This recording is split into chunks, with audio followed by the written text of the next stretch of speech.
Hi, I'm George Kilpatrick. We are the United Democrats of Onondaga County, and I'm sitting with Assemblyman Al Stirpe, and he's running for re-election here in the 127th Assembly District, and so we're here to ask him about what's going on in our state assembly, the issues that he's fighting for you, but also give you an opportunity to ask the Assemblyman questions. Of course, we're on Facebook Live right now, and if you're live at 7 o'clock Monday night, Eastern Standard Time, you can ask your questions live at any time. So as soon as I get my trusty tablet, that here it is right in front of me, I'll be able to ask, I'll be able to see what you're talking about, and we invite you to ask any question at any time.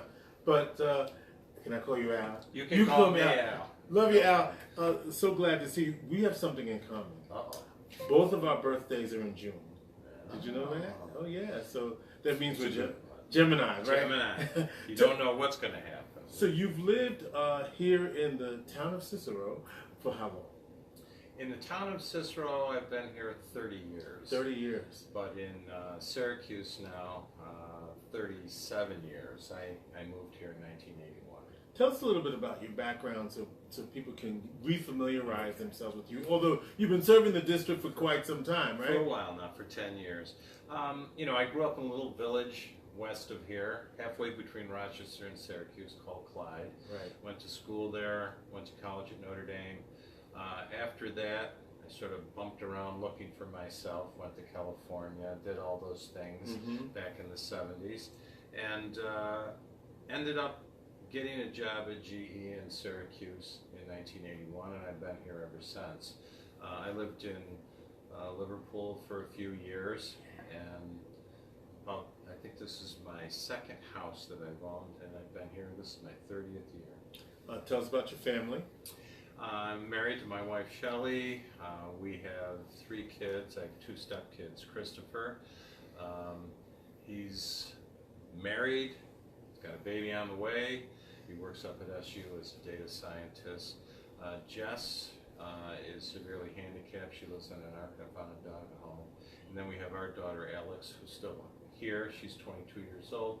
She works in the Department of Social Services for the county, handling the SNAP program. You have been very active in support of efforts to help families who have children with a wide range of abilities. Right. I seem to have been the go-to guy now. Once somebody found out that we had some experience in that area, I would get calls from people outside my district and everything. But, you know, happy to help. Sometimes you can help, sometimes you can't. But, you know, families that have kids with disabilities, a lot of extra stress. They're always fighting. They have to advocate, try to get the school districts to give them what they think is necessary for their child to progress as far as they can.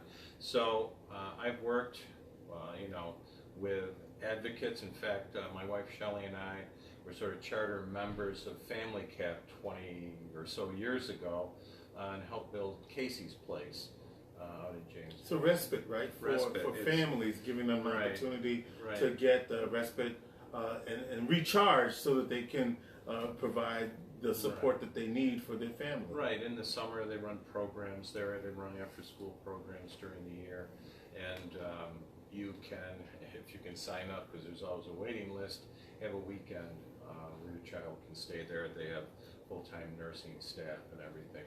They have 6 beds. It's a great facility. The only problem with Casey's Place is there's only one Casey's Place, and there's always a long list of people waiting to get services there. And hopefully someday we'll be able to build a second facility. So on the day that we're talking, there is a president, our president, I guess. Yeah. The nation, you know, president is visiting in central New York today. What's your thoughts about that? Visited Fort Drum today, over in Utica a little bit later on. You know, going to Fort Drum is great. I think, you know, he missed a great opportunity to mention John McCain's name. Right. Decided not to do that. He's the kind of guy that needs all the attention himself and doesn't want to dilute that at all. And that's a problem. you know, he's doing what any president would do. It's campaign season. He's out, he's raising money, he's trying to charge up their base. I think in upstate New York, from all the statistics I've seen, his base has dwindled quite a bit since the election, especially in, you know, our area up here. So that's a good sign. Let's talk about some of the issues you're fighting for here in New York. What are some of the issues that you're fighting for right now? Well, the biggest thing right now is we're waiting a few more days. The governor has until Saturday to either sign, veto, or ignore and let come into law the bill for the North Syracuse School District for giving a $20 million penalty. Right, that's big. That they would have to pay. Yes, that's, you know, that would be very disruptive to the school district and the community as a whole. And I feel good, you know, the governor doesn't want to hurt a school district. I think that he's going to go ahead and sign the bill. What's taking him so long? You know, I mean, he just received it last Thursday or Friday. He gets like 10 days or something like that to sign it. So you expect him to sign it?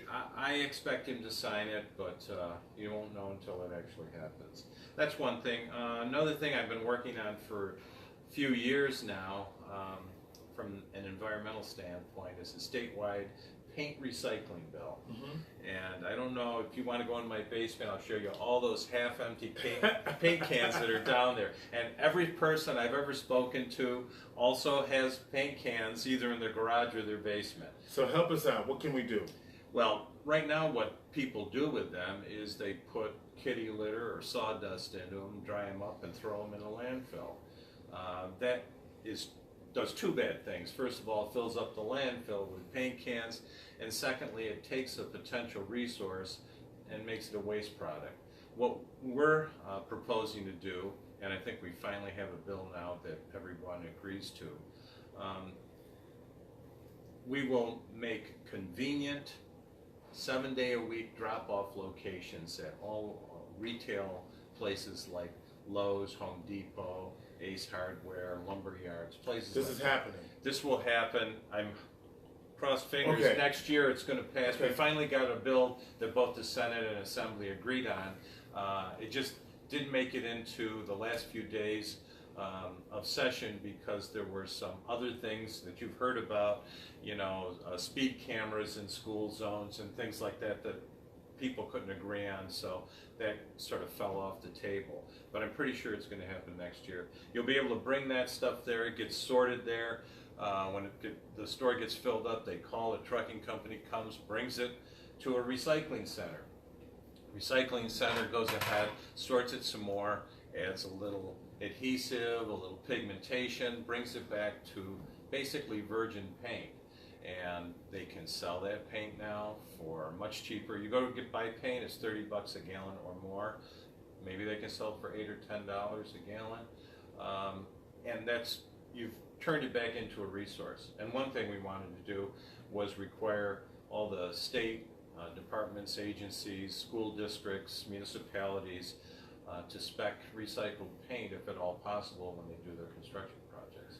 We are talking with Assemblyman Al Stirpe, the 127th Assembly District. This is Facebook Live, so that means that you can ask your questions right now. Just hit us up, and if I see your question, we'll get the Assemblyman to ask. If you live in the North Syracuse, tell us the area that you covered. We didn't do that. We usually do that. Yeah, let's get that. I have the full towns of Clay, Cicero, Manlius, Pompey, Fabius, and Tully. It's a big backward C around. So that's a pretty diverse district. It is. The suburban and rural. Yeah, 3 of the bigger towns, the biggest town, Clay, and then 3 of the smallest towns, Fabius, Tully, and Pompey. So it's very diverse, suburbia, and then rural America, basically, on the bottom. Yeah, so let's talk about some of the issues right here. People are concerned about the swamp and the spraying. Is that something that the state has any concern over? Well, during the last few budgets, we've allocated funds for spraying whenever you find, you know, triple E in any of the swamps, you know, or lake areas. we'll continue to do that. We got to just make sure that if we find something, we keep it at bay. You don't want people being bit, and you don't want animals being bit. It affects animals a lot too, so it's one of the big things. I was going to ask you, what about one of the questions that comes up is the administration, the federal government's attempts to dismantle Obamacare and some of the protections, and New York has basically said we're going to do whatever we can. Are we in danger of people in New York not having access to health care because of what is happening at the federal level, and what can the Assembly do to ensure that New Yorkers have the coverage that they need? Well, in New York, we've always kind of been on the forefront of providing health care for just about everybody who wants to go ahead and sign up for it. What we have done, in this area is we've done a lot of outreach. The numbers of people who signed on for the Affordable Care Act over the last 2 years has actually increased. As much as the Trump administration has tried through whatever measures they could to defeat it, it continues to be very popular. The other thing that's happened is, while you heard when they did away with the individual mandate that prices would skyrocket and everything, and all the insurance companies, of course, reading that, they came in and had 24 to 36% increases they asked for. Well, we didn't approve that. The state government, I think, came back with an average of 6.8% in increases. Still, I mean, it's an increase, but for a lot of people that get subsidized anyway, the subsidies increase as the cost increases. So it didn't affect people as much as, I guess, the Trump administration had hoped.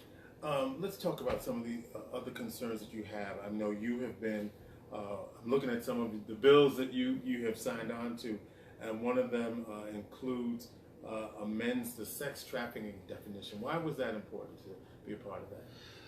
Well, because young people that wound up, I don't think they intended that, but they ended up in sex trafficking. They were being prosecuted too. And we wanted to make sure that someone who's a victim of sex trafficking isn't a victim twice.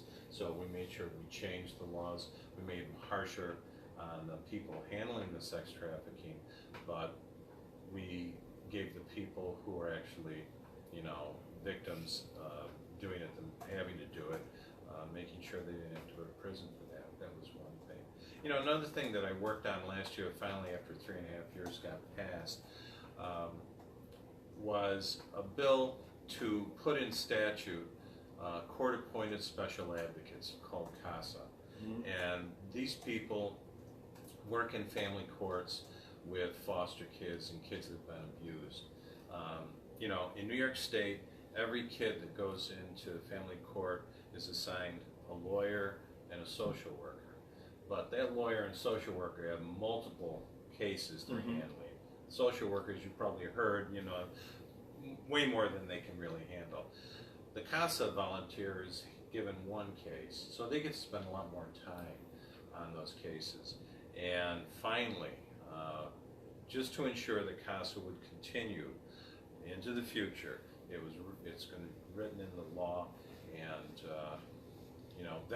we found that kids who have a CASA volunteer spend 8 months less, as foster kids. They get placements quicker because there's more information for the judge to determine what to do. A lot of concern about economic development in our community, and especially jobs and decent jobs. In this area in particular, we've seen some loss of jobs, but we've also seen some gains. What can you tell New Yorkers in this district about the opportunities that you can support here? Well, in fact, tomorrow the Speaker of the Assembly is going to be here. He's going to visit with me for an hour or so. We're going over to the Air Park off of Taft Road to look at a couple of companies, one of which ICM Controls. They make you know, thermostats and everything that controls HVAC. They have hired, I think, 4 employees that came out of a program that I was able to fund, and it's basically pro-train run through Center State CEO, and it's a boot camp for manufacturing. We're trying to make sure people understand manufacturing jobs are good jobs. They not only pay better and have benefits, but it's not the dirty, old, smoky, you know, hot place that you used to be. These are clean areas, and most of them are temperature controlled, and you need a little bit extra skill. So we've been helping people who are either unemployed or underemployed learn terminology, know about safety, get familiar with certain tools, especially measurement and stuff like that. And we've had, we're in our 4th class. Each class is between 15 and 20. And we've been providing people to local manufacturers who frankly have job openings, but nobody with the skill sets to actually do the job. So that means we need better job training, a better, how do we work that out? Well, for the last 30 or 40 years, our parents, you know, all wanted us to go to college. Right, you know, right. Didn't want us to go to BOCES, didn't want us, you know, to get a job with our hands. But those are really good jobs now. And what we've done over the last 4 years, we've changed career technical education in schools. Instead of now having to have 5 Regents courses in order to graduate, we've gone to 4 Regents courses and 1 CTE program. We're doing, that's the long pipeline, you know, it's going to take a while to fill, but we've also done programs like mine. We have apprenticeship programs. The state last year provided $50 million over the next 5 years to fund apprenticeship programs throughout the state. We've really, you know, and we're doing a lot of outreach too, just making sure parents know your kid doesn't have to go to college if he doesn't want to. If he really wants to work with his hands, or, you know, likes machinery or anything like that, there are lots of jobs out there.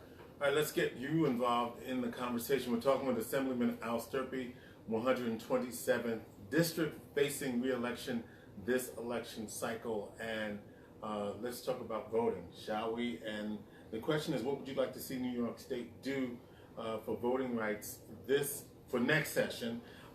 Would you like to see automatic registration? Would you like to see ranked choice?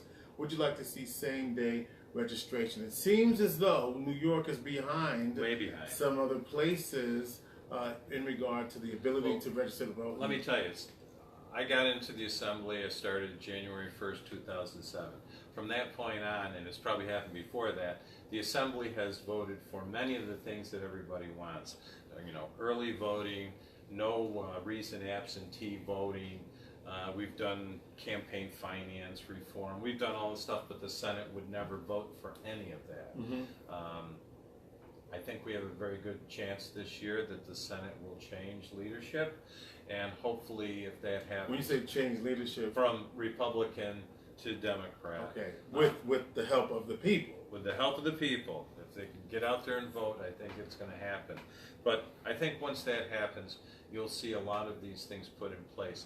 I remember in 1976, I was out in California trying to find myself, and it was a presidential election, and I happened to just be walking down the street, and this guy goes, "Hey, you want to vote?" I said, "Well, I haven't really registered." He says, "Well, you can register right now." It was the same day. Same day. Same day, and I voted in the 1976 election.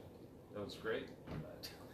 Well, I think that's important, especially what appears to be, well, I'm not even going to say what appears to be. There's an attack on voting rights in this country, quite frankly, and I'm trying to be neutral, but I got to say that because it feels like that. It is. It is. I mean, the way that the Republican Party feels they can hold on to whatever power they have is to get as few people to go out and vote. That's just the way it is. I was reading a story in the Times today about the previous Justice Department's efforts to uphold and restore voting rights versus this Justice Department that seems to be doing just the opposite. Talking with Assemblyman Al Stirpe, 127th Assembly District. Your questions live right now here on Facebook. And Judy wanted to remind you, by the way, that there are lots of good young women in trades too. Just for the record. Sorry, Judy. No, actually, there are. In fact, in the classes, and I was in one of the classes, I had to do the team building exercises and walk over a bridge and do all that stuff, but I think half of the people in the class were women. Look, when I go to Home Depot, I have no problem asking whoever it is how to do whatever, because, look. Well, my wife does all the repair work around here. She's very good at stuff. You're not afraid to say that. No. A real man there you not are. At all. Cheryl wants to know another issue that she wants to know about health care and access to affordable health care. We kind of touched on that a little bit earlier. How can you help people in Central New York with this? We're talking about New York being on the forefront of it, but it's still a concern, access to affordable health care. I think, in each budget we put out, we have a significant amount of money goes to health care. Every year, I think we're at $65 billion, which is the biggest number in the whole budget. Mm-hmm. Some things people have to understand when we talk about things like Medicaid is that 26% of the recipients spend 68% of the money, and those people are seniors who are in nursing long-term care, right? Long-term care, and people with disabilities. So, the demographics are moving in a direction that it's always going to increase unless something really bad happens to us. But, New York State maintains their focus on health care. In the Assembly, we have passed for the last several years the New York Health Act, which is a single-payer package that Dick Godfrey puts out. And again, another thing that might happen if the Senate flips leadership is we might have the real opportunity to go ahead and pass that. I think a lot of people were afraid that Governor Cuomo would veto it, but I think it's an opportunity for him to be first in the nation with something that big, and I don't know if he'd pass up that opportunity. Opioids, I know that that's another issue of concern to many in our community. We've worked on that a lot the last 3 or 4 years. This year, in the budget, we put aside $250 million. Talking to the providers, they're saying that, we're starting to see some effect on it. The numbers are going down with the number of overdose deaths. There are a number of new facilities that have opened up. Some of them are 24/7. In case of emergency, you go in. The other ones, I know I've worked with Krause. They just received, I think, $17 or $18 million from the state to move into a new methadone treatment center that basically more than doubles their capacity. So that's, another thing. And I had a bill, I still have a bill in there that requires insurance companies to pay for a minimum of 90 days of in-house stay for treatment. Now, the insurance companies are not too happy about it, but hopefully someday that'll happen, because opioids really do change how your brain works, and it takes a period of time before you can rectify that. You talked about flipping the Senate. One of our viewers says, what about talking to your colleagues about getting rid of the Independent Democratic Caucus? Well, I think somebody's already done that, and I'm very happy that has happened. If they were going to have an independent conference, I thought they could have had it with the Democrats just as easily as so it's a done deal. But it is a done deal. I don't think there's any going back at this point. And I think, some of those members are still suffering the effects of that with all these primaries that are coming. And, some of them, they've gotten substantial elected officials backing them against former IDC members. So there might be some surprises this campaign season. Maybe some surprises. People in Onondaga County, in particular, are concerned about property taxes. How can you impact that at the assembly level? Well, at the assembly level, But the state, New the York State, the state level, Yeah. it's As a more place to do of, business, yeah. In particular, the biggest tax ends up being school taxes. If during the budget session we are able to pour more money from the state into education, when I first got started, the state provided almost 60%, and local property taxes were 40%. Through the recession, that got flipped.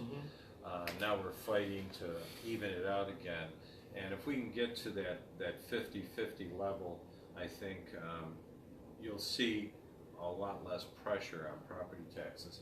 And to be honest, I think between the governor and the legislature, we've kept a pretty good cap. Speaking of caps, with property taxes, and even if your school taxes went up 2 or 3% or whatever, as long as it stayed under the cap, you got a check to refund the difference of the increase. So each year, the increase has been 0 for those people who stayed within the cap. I'm just trying to remember, did we ever get settled? There was a lawsuit against the state around school funding and the school funding formula. Did we ever get that resolved? Okay. Campaign for Fiscal Equity. Yeah, CFE. Okay. Yes, that was in 2006, and the highest state court said that New York State hasn't been providing a solid education to everyone.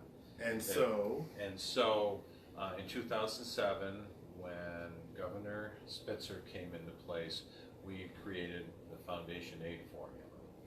And the Foundation Aid Formula was a big improvement, as much as Long Island, people wanted their share, because it was always called shares. It was a big improvement. The only problem with Foundation Aid that I remember is they always had a ceiling and a floor.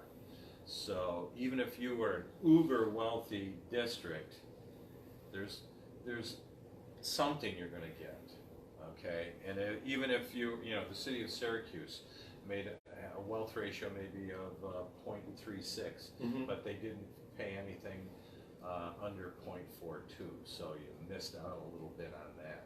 But we've been working to fix that, and to be honest, we have put out a considerable amount of funding over the last few years. Well, one of the comments here is that there are schools who are owed millions in foundation aid. Any chance of that money coming next session?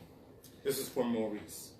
Well, I don't think we're going to get the governor to feel that he owes anybody any money from the past, but I do think we can get an increase, a solid increase, because what I'd like to do is, there's still $3.6 billion behind in the foundation aid formula, and I was hoping that over the next 2 to 3 years we can finally catch up with that.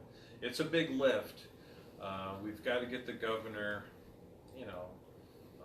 adjusted a little bit on what is the most important thing. Here's something that directly affects you, your commute. I-81. Where do you stand? Well, take a stand now. I think it's well known that I've come down in favor of the community grid. I seem to be the only state legislator that has done that. It's kind of and it affects you directly. Right? It's me and the mayor, basically. But there are a lot of reasons, and the biggest reason is this. Well, there's 2 prime reasons. I don't believe, and I don't think it's fair to lead people on to say that you're going to give $4.3 billion to build a tunnel. I just don't believe, if we're going to spend as a nation $200 billion total over I don't know how many years for infrastructure like the Trump administration wants, they're not going to give $4 billion of it to a city that has 80,000 cars going through. It's just not going to happen. And secondly, I don't want an area that's going to be affected to be kind of blacked out for 10 years of construction. I mean, people will completely forget about that area. You know, there will be people who have never driven down that area. So that's just, I just couldn't support that. I think, and I've studied this a lot, I've read about other locations, I've seen movies about it. They're all tearing down their elevated highways Everywhere. all around Everywhere. the world, not Right, just the country. right. And if you take a helicopter ride at 8 o'clock in the morning above, you know, University Hill area and around there, you're going to look down at those streets and they're all empty. Quick, I'm getting the wraps done, but I do have to ask you, this is really important, school safety and concerns about what, as a community, we can do about school safety. Well, I've authored a bill to help facilitate school resource officers. Now, the school resource officers will be armed.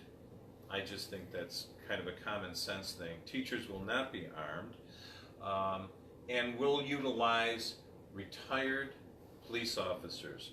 You know, 20 years, they're in their late 40s, early 50s, plenty of years left. You can get them at half the price you can get an active member. Don't have to pay for benefits or any of that stuff. And I think that makes a lot of sense. They're more like counselors. I've been to a couple of schools where, I mean, the kids just love these people. And they come up and give them a hug all the time and everything. And they're the kids that will tell the school resource officer something's going on, and you know, they got to look into it. Armed resource officers, you think, is the solution to help provide safety for our communities? I'd rather see that than have all the schools have metal detectors and everything else going through there. You know, I've got 6 main districts in my district. I think 2 or 3 have school resource officers, the other ones don't. But I think they're getting a lot of pressure from the parents. And with that, we're going to say thank you to Assemblyman Al Stirpe, running for re-election in the 127th Assembly District. And that covers, once again, the towns of Clay, Cicero, Manlius, Pompey, Fabius, and Tully. Good luck to you, Assemblyman Al Stirpe. I'm George Kilpatrick. Thanks, George.